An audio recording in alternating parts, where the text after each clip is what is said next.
Following the disastrous Battle of Stalingrad, which ended on February 2, 1943, Adolf Hitler and the German General Staff were desperate to regain the initiative on the Eastern Front. On May 3rd, Hitler met with Germany's major generals in Munich to decide battle strategy. A plan conceived by General Erich von Manstein called for luring Russian forces to attack a 75-mile bulge in the German lines. A German retreat toward the Dnieper River would cause attacking Russian forces to overextend their lines. A reinforced German army would counterattack on the flanks, causing severe damage to Russian forces. Hitler, however, preferred a more aggressive plan in which Germany would strike first instead of waiting for a Russian attack. This plan was proposed by his chief of the Army General Staff, Kurt Seitzler. It called for an attack by elite German divisions on a Russian 150-mile wide bulge that stretched from the city of Kursk to north of the industrial city of Kharkov.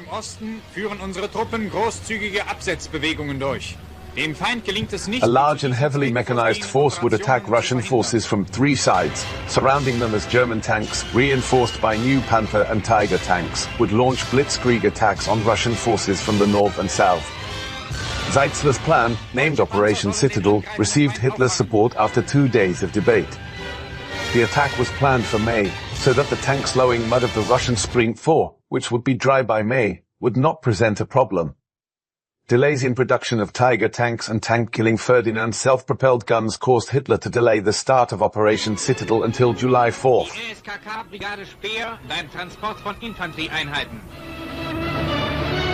Meanwhile, Russia's spy network codenamed Lucy was able to obtain many details about the operation. The Russian commander, Marshal Georgy Zhukov, ordered deep minefields, consisting of hundreds of thousands of anti-tank and anti-personnel mines, to be set along the salient at Kursk.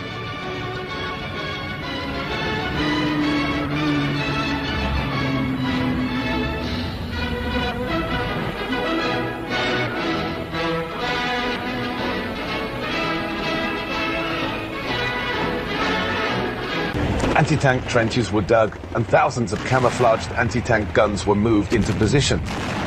A force of 3,100 planes, 3,600 tanks, and 1.3 million Russian soldiers was in place to blunt the attack by an expected 900,000 German troops outfitted into 50 divisions, 17 of which were armored.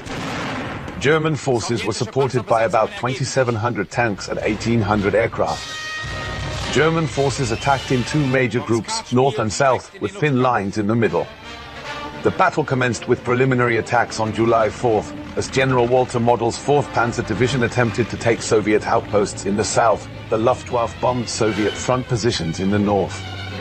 By evening, both sides attempted to weaken each other by concerted artillery bombardment.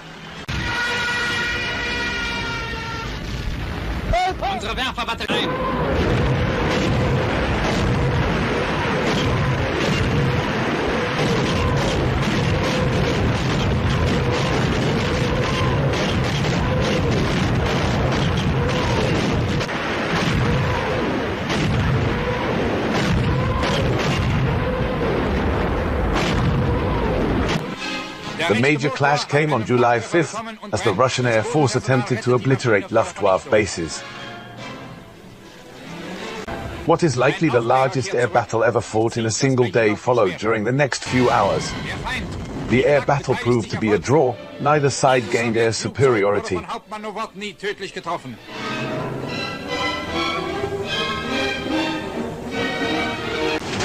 However, the new Soviet Illinois II, formidable ground attack plane, the Yak-9 Soviet fighter plane, and the skill of Soviet pilots proved to be a match for the formidable German Luftwaffe.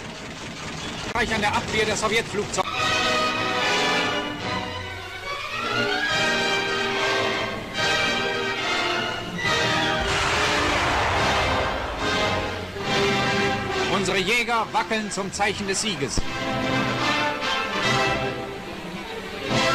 Following the air battle, Army Group North launched a major frontal attack. In spite of the incredible depth of Russian defenses, Army Group North was able to penetrate nearly 6 miles into Russian defenses during the opening days of the battle. The penetration, though, resulted in the German tanks being open to close-range anti-tank fire from their more lightly armored sides. The commander of Russian Central Forces, General Konstantin Rokossovsky responded by sending into the breach anti-tank and artillery brigades supported by 350 fighter planes.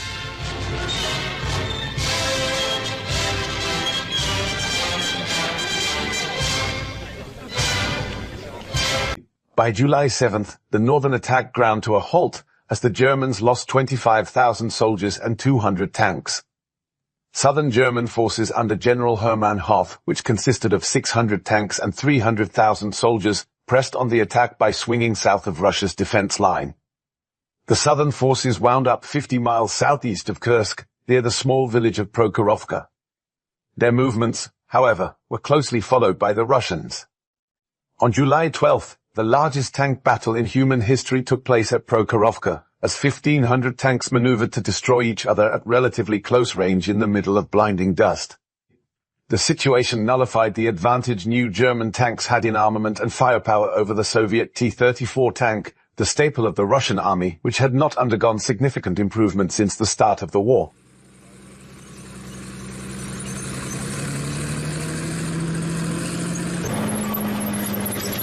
Also working against Germany were the continual malfunctions of its new Panther tanks.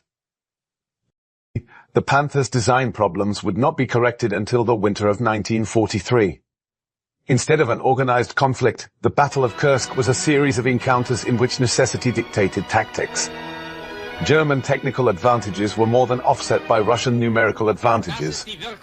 By the end of the day on July 12th, German forces had lost 350 tanks and 10,000 soldiers. A Russian counteroffensive led remaining forces under General Hoth to stage a tactical retreat. By July 23rd, Hoth's forces were driven back to where the ill-fated Operation Citadel had begun. Meanwhile, continued attacks on the southern front led to the liberation of the city of Kharkov on August 23rd. On July 12th in the north, Zhukov had launched a counteroffensive against surviving German forces. Within 3 weeks, Zhukov would retake the city of Oral. The Battle of Kursk officially ended on July 12th, and so did Germany's capacity to launch major offensives on the Eastern Front. Jedes aus taktischen Gründen von unseren Truppen aufgegebene Gelände kostet den Feind schwerste Verluste.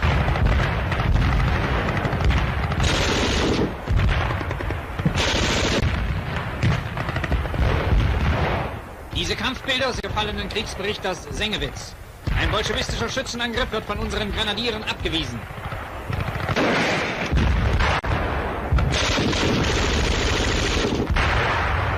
Da hinten die Sowjets.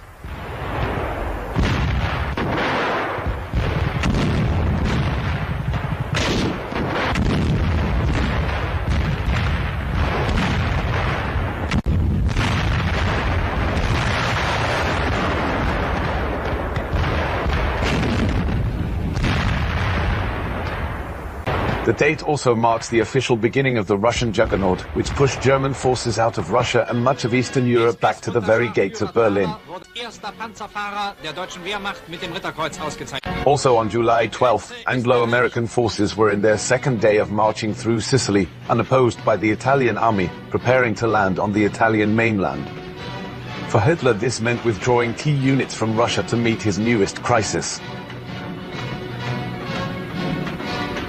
Angered at the General Staff, which came up with the idea of the failed Operation Citadel, Hitler withdrew into increasing isolation. No longer trusting his generals, Hitler micromanaged most future troop movements.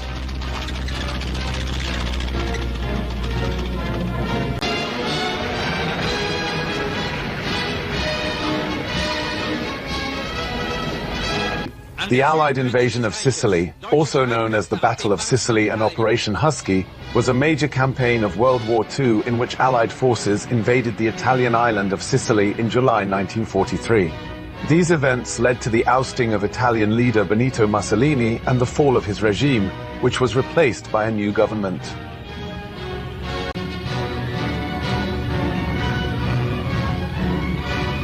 Italy's collapse necessitated German troops replacing Italian forces in the country and resulting in 1/5 of the entire German army being diverted from the Kursk of the Eastern Front.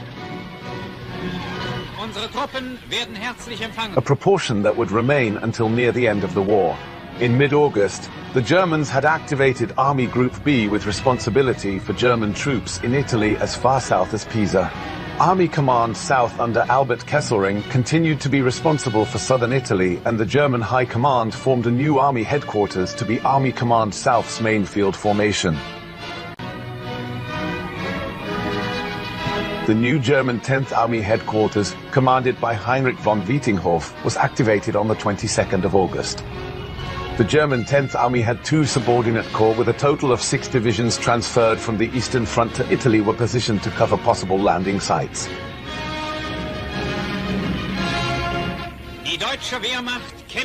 Under Hermann Bork's 14th Panzer Corps was the Hermann Göring Airborne Panzer Division, 15th Panzer Grenadier Division and 16th Panzer Division, and under Traugott Herr's 76th Panzer Corps was 26th Panzer Division, 29th Panzer Grenadier Division and 1st Parachute Division. Von Wietinghoff specifically positioned the 16th Panzer Division in the hills above the Salerno plain. Although one of the shortest battles of World War II, the Battle of Kursk was the largest tank battle in the history of warfare and is considered a major turning point in the war. Although the Soviet Union lost nearly 200,000 troops to Germany's 50,000, the battle was a Soviet victory.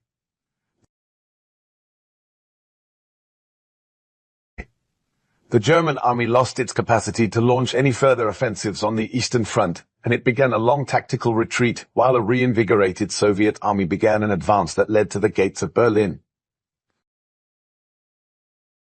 It was clear that the fall of the Third Reich was not a matter of if but of when. The Battle of Kursk also stands as testimony to the Red Army's coming of age. Defensive tactics perfected by the Russians were able to stop German blitzkrieg tactics. Russian counter-offensive tactics led to the retreat of German forces, providing the opportunity to plan strategic offensive maneuvers.